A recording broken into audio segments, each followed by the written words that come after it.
In the last 14 years of getting very intimate with the kitchen table buyer, maybe walk us through like some cool revelations and things that you've seen evolve in the industry in that 14-year period. Oh my gosh, Tim. Everything is so sophisticated today. When we first met, we were doing direct mail. I don't even think the internet, paid search wasn't even a thing, right? A lot of television, outdoor, those kinds of traditional media, which, by the way, still work really well today. Because our billboards, man, that was the thing. And it's still, there rarely do you go anywhere that people don't recognize. When you tell them who you are and that you work for the We Buy Ugly Houses company, they don't recognize rarely do they not recognize, the brand. So, and that's a tribute to the awareness and the outdoor. But it's gotten so sophisticated today with just collecting all of those analytics over time and all of those contracts, all of those appointments, all of that kind of information. And now, with what we're seeing with AI, it's just making it easier to crunch all of that data and become more and more efficient and, just smarter about marketing in general. So it's exciting, especially, at this stage of my career. I wake up and I'm in meetings with some of these young guys at the office, and it explodes my head. Like I learn something new every day. It's just fantastic.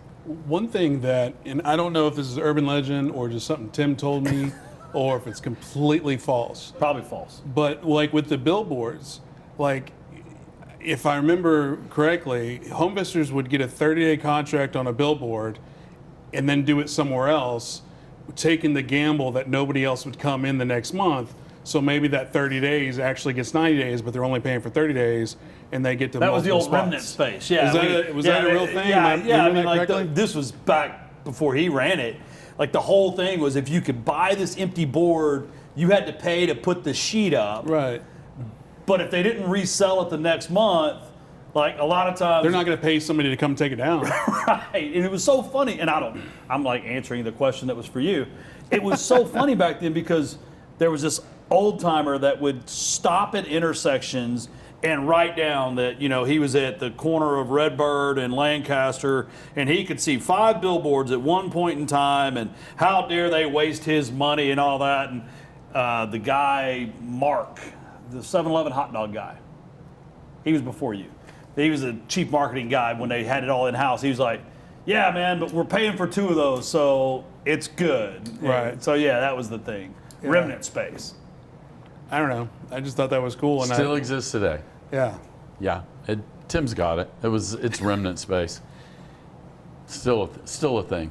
But, I go to all these conferences, and you and I go to, some masterminds together. Everyone's so dialed in on text blasting or cold calling or, what's the new latest, greatest way to find a deal.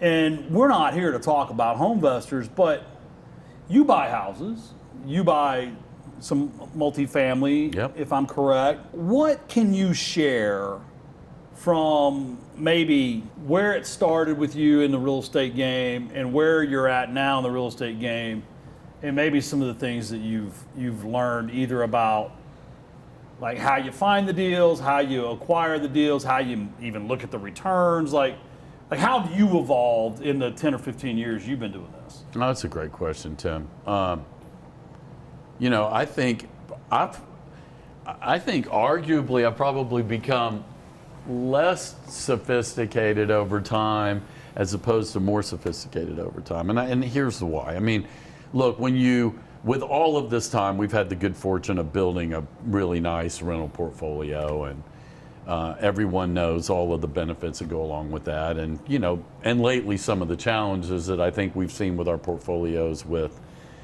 increases in insurance and property tax, to a lesser extent the interest rate, but property tax and insurance has really,